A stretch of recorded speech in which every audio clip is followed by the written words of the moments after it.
Hello everyone, welcome to my channel. My name is Xony, and today we're going to have some more stories from Reddit. But before we start, it would be so much appreciated if you would subscribe to my channel, like the video if you enjoy it, and maybe leave a comment down below. These simple clicks would mean a lot to the future of this channel and really reward the effort that I put in every day. And now, without further ado, let's go. Now let's get into today's stories to find out what happened. My wife was someone I considered to be very respectable and old-fashioned. She worked hard and only had one boyfriend before she met me. We got married when she was 23 and I was 26 while we were together. I never would have imagined us breaking up. But our marriage only lasted for 3 short years. She was a claims adjuster for an insurance company, and there were a few occasions when she taped the train to start her days out. My wife really enjoyed her job, but she didn't like the train days. That is, until she told me otherwise. For some reason, like the flip of a switch, she started to love the train. I asked how that was possible, and she just shrugged and said it felt like an adventure. In the past, she was always freaked out about so many people being packed together. She was claustrophobic and enjoyed her personal space. She swore somebody intentionally touched her butt one time, but she couldn't prove it, so her sudden enjoyment of the train ride was odd. And then she started zoning out when we did meaningful things together. My wife liked to do Sudoku and word puzzles with a pen and paper, and that's also how she journaled. She would journal every night before we went to bed, and one night she started writing after we had an argument. I didn't appreciate her obvious disinterest in anything we did together before this. We had great face-to-face communication, but now she wouldn't look at me as much. She just denied what I was seeing and wrote angrily in her journal. She trusted me not to read it because it was just her way of cooling down and keeping herself in check. But I was desperate for a clue. She knew how important communication was, and now that she was refusing to do it, something wrong. She tried to say that I was the one freaking out about nothing, and she actually convinced me I was being too hard on her. She said she was just exhausted from work. So our life and relationship continued on for the next 4 months without us communicating the way we usually did. I felt like I was living with a roommate, not my wife. We still did things together, but she was somewhere else mentally. I tried a few more times to talk to her about what I was feeling, but she started to groan loudly anytime she realized that's what I was going to say. She said if I kept making her feel bad for working hard and just living life with me, she would stay at her dad's for a few days. I never wanted her to leave. I wanted her to come back to me the way she used to be. I missed her, so whenever she brought up leaving, I changed the subject because I didn't want to ruin the relationship I was trying to get back. Little did I know, it was already gone. She finally left for her dad's. She said it was only for a few days, but I had a bad feeling something was going to happen.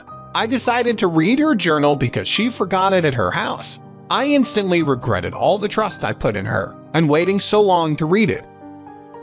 I was reading starting from the most recent, so her entries were full of annoyance towards me, and she quickly referred to another time she went to AP House for a quickie during her work route. She wrote a pros and cons list about me and AP, concluding that he was better than me in several ways. She mentioned the train rides her and AP took together, and some of the entries were while she sat on the train beside him. There were some tic-tac-toe and hangman games on the pages. Needless to say, all of this pissed me off for a number of reasons. In the pros and cons list, she didn't mention that I was paying her mortgage, which should certainly be a pro for me, right? She didn't mention how I continually tried communicating with her, or how patient I was, even though she obviously put me on a back burner. She didn't mention that I started doing extra work around the house, or that she hadn't done laundry or dishes in months. She was comparing me to some stranger she just happened to become friends with on the train. This guy was somehow at my level, or beyond, according to her. Even though I was the one that was dedicated and loyal to her, I chose to marry her, and we were together for 6 years total. At this point, if she thought this loser was worth leaving me for, I was going to make her follow through with it because she was going to see how wrong she was. I went to Lowe's the next day while she was still at her dad's house and changed our locks. I told her dad not to let her come home, but he was confused because she wasn't at his house. That just made my mission even more clear. So told him if she heard from her to let her know she lost a good man. He actually said he was sorry to hear that and wanted to know more. I told him all that I found out, and he was really blown away and disappointed. He said I had his word not to let her move back in or help her out because she didn't need to treat me like this. He said he raised her to be respectable to men and behave like a lady. She should know that if there were any relationship problems, she could go to her father, not cheat on me. What bums me out is that she really was a lady. The way he described, for the 6 years I was with her before she met this guy, and let him mess up her head. She called me right after this and asked if I was ready to let things go back to normal, like the issue between us was my fault. I told her I wasn't, and I actually never would be. I told her things couldn't go back to normal because she cheated on me. I heard her drop her phone. When she picked it back up, she asked what I was talking about. I said I read her journal. I didn't tell her. I took a picture of her entry regarding the extra stops she made for personal pleasure while on the clock. I already emailed it to her company's HR, along with her employee badge number and text explaining the situation and why I was so sure this was true. She was freaking out even without knowing she could lose her job. She was telling me she wasn't ready to lose me, and it was full of lies and daydreams that she wrote down to practice her handwriting, but for no other reason. I told her I wasn't going to forgive her for this or believe her entries. She was going to live out what she daydreamed and acted on. She showed up at the house and realized she couldn't get in, so she called her dad. In a panic, she said I cheated on her and she needed to move back in. After a pause, she started sobbing really loud, screaming in frustration too. The neighbors started coming out, and one actually came onto the yard to ask her if she was okay. She was embarrassed, so if she got back in her car with her dad on the phone and drove away. I know she slept in our shed that night. After she tried calling me 20 times from her car, I watched her from the window while she carried blankets back there. Then in the morning, she started pounding on the door with new determination because she found out she was fired and she had to go to the bathroom. I mockingly asked her why she didn't just go to AP for support. She was afraid he wasn't ready for her to move in and a request would scare him away. She expected to be able to take advantage of me while she got to know him better.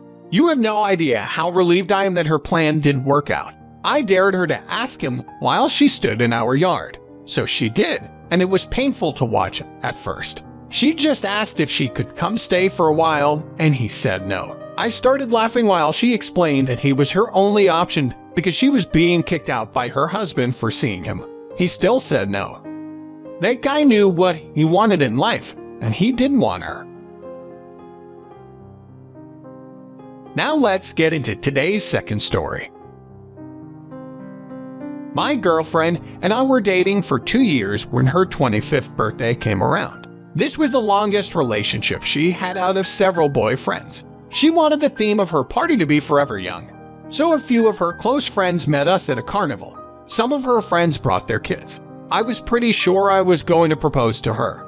I was looking at rings in my spare time, so I knew I was losing my mind. I've heard that's a sign you're in love when you lose your mind and common sense. We had a great time walking around the carnival and riding mildly amusing rides. Her friends went home, and she noticed the big circus tent at the end of the carnival, so we went to go check it out for a while. She'd been set on us starting horseback riding lessons together. It must have been her lucky day, because we found a clean-looking cowboy standing beside a white horse. She walked directly towards him and started by introducing herself. She didn't introduce me. He told her he was a horse trainer and brought his horses here to perform with some volunteers. It wasn't as big as a circus, but the kids still enjoyed it and it helped him promote business. My girlfriend spoke to him and looked at him like he was an angel. I was annoyed and wanted to leave, so I told her we should get going. She looked upset and quickly asked for his business card so she could schedule us horseback riding lessons at his local stable.